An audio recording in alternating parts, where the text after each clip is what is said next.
इस वीडियो में आप लोगों को बताने वाला हूँ सिग्नेचर को किस तरीके से पीएनजी में कन्वर्ट करते हैं। तो अगर आप किसी भी बैनर पे या फिर किसी भी फोटो पे आप अपना सिग्नेचर को ऐड करना चाहते हैं तो उसके लिए सबसे पहले आपको सिग्नेचर को पीएनजी में कन्वर्ट करना होगा। अगर आप किसी भी पेज पे वाइट बैकग्राउंड वाले पेज पे सिग्नेचर करके आप अपलोड कर देते हैं तो क्लियर दिखाई नहीं दे पाता है। अगर आप फॉर्म भी अप्लाई करते हैं तो वहाँ पे आप वाइट पेपर पे सिग्नेचर करके अपलोड कर देते हैं, जिससे क्या होता है कि आपका सिग्नेचर क्लियर नहीं आ पाता है। तो उसी के लिए आज की ये वीडियो है। अगर आप वीडियो को लास्ट तक देखते हैं तो आप अच्छे तरीके से सीख जाएंगे कि किस तरीके से पीएनजी में कन्वर्ट करते हैं। आज मैं जो सॉफ्टवेयर यूज करने वाला हूँ वो है एडोब 7.0। फोटोशॉप पे और भी ट्यूटोरियल देखना चाहते हैं तो नीचे डिस्क्रिप्शन में प्लेलिस्ट का लिंक दिया गया है, वहाँ पे मैंने बहुत सारे ट्यूटोरियल्स ऑलरेडी बना चुका हूँ। जैसे कि जेपीजी का साइज कैसे कम करते हैं, पीडीएफ की साइज कैसे कम करते हैं, साथ ही साथ फोटो को किस तरीके से प्रिंट किया जाता है। और तो अगर आप वीडियो को देखना चाहते हैं तो नीचे डिस्क्रिप्शन में लिंक दिया गया है, वहाँ से आप मेरे वीडियोज़ को देख सकते हैं। तो चलिए वीडियो को शुरू करते हैं। शुरू करने से पहले आपसे छोटी सी रिक्वेस्ट है कि अगर आप हमारे चैनल पर पहली बार आए हैं तो प्लीज़ हमारे चैनल को सब्सक्राइब कीजिए और बगल में जो बेल आइकन है उसे प्रेस कर दीजिए ताकि मेरे आने वाले लेटेस्ट वीडियो का नोटिफिकेशन आपको हमेशा मिलती रहे। तो सबसे पहले दोस्तों आपका जो सिग्नेचर है जेपीजी फॉर्मेट में उसको आपको फोटोशॉप में ओपन कर लेना है। ओपन करने के लिए फाइल पे क्लिक करके ओपन पे क्लिक कीजिए और जहाँ भी आपका फ़ोटो है उसको आप फोटोशॉप में ओपन कर लीजिए। ओपन करने के बाद यहाँ पे नीचे देख सकते हैं एक लेयर दिखाई दे रहा है और नीचे बैकग्राउंड के राइट साइड में आप देख सकते हैं एक लॉक का आइकन आ रहा है। इस लॉक वाले आइकन पे आपको डबल क्लिक करके इसको अनलॉक कर देना है।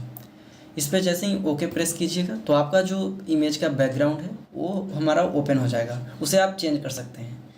तो अब यहाँ से टूल बॉक्स से आपको मैजिक टूल सिलेक्ट करना है और मैजिक टूल सिलेक्ट करने के बाद यहाँ पे कहीं भी क्लिक कीजिए तो आप देख सकते हैं ये सारा मेरा सिलेक्ट हो चुका है। लेकिन बीच में जैसे कि ए के बीच में यहाँ पे सिलेक्ट नहीं हुआ है, यहाँ भी सिलेक्ट नहीं हुआ है और आर के अंदर सिलेक्ट नहीं हुआ है। तो पूरे को अच्छे तरीके से सिलेक्ट करने के लिए कीबोर्ड से शिफ्ट बटन को प्रेस कीजिए और शिफ्ट बटन प्रेस करते के साथ आप वहाँ पे क्लिक कीजिए। जैसे कि यहाँ पे मैंने आर पे क्लिक किया तो देख सकते हैं पूरी तरीके से कवर हो चुका है। उसी तरीके से आप ए पे अप्लाई कीजिए तो इसमें भी कवर हो गया और ये यहाँ पे एस पे अप्लाई करते हैं।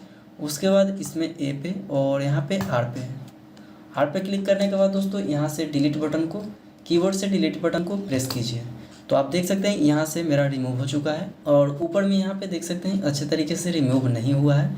तो इसको रिमूव करने के लिए यहाँ से आप जो बैकग्राउंड चेंज करते हैं इस आइकन के यहाँ से आप इस टूल को सिलेक्ट कीजिए और यहाँ से इस तरीके से भी आप रिमूव कर सकते हैं।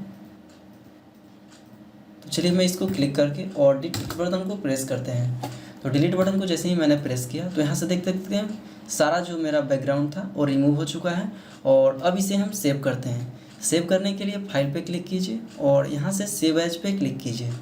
सेव एज पे क्लिक करने के बाद आपको फॉर्मेट में यहाँ पे आपको ध्यान रखना है, आपको पीएनजी में सिलेक्ट करना है।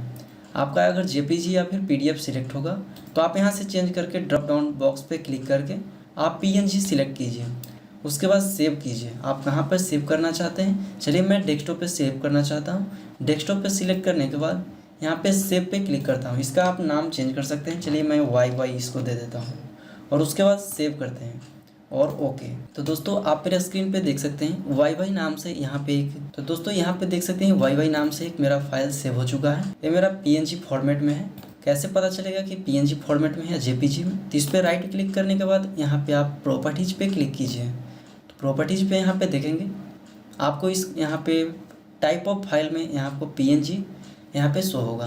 तो इससे आप समझ सकते हैं कि ये जो हमारा फाइल है वो पीएनजी में कन्वर्ट हो चुका है। अगर आप इसे फॉर्म भरते हैं, किसी भी फॉर्म के लिए अप्लाई करते हैं, वहाँ पे अगर आप इस सिग्नेचर को ऐड करते हैं तो आपका सिग्नेचर एकदम क्लीन दिखाई देगा। साथ ही साथ अगर किसी बैनर पे या फिर पोस्ट पे ऐड करना चाहते हैं अपने सिग्नेचर को तो वहाँ से भी आप ऐड कर सकते हैं। तो आई होप दोस्तों आप सीख गए होंगे फोटोशॉप 7.0 के अंदर किस तरीके से जेपीजी सिग्नेचर को पीएनजी में कन्वर्ट करते हैं। तो दोस्तों अगर वीडियो पसंद है तो वीडियो को एक लाइक ज़रूर कीजिएगा और चैनल पे नए हैं तो चैनल को सब्सक्राइब जरूर कीजिएगा।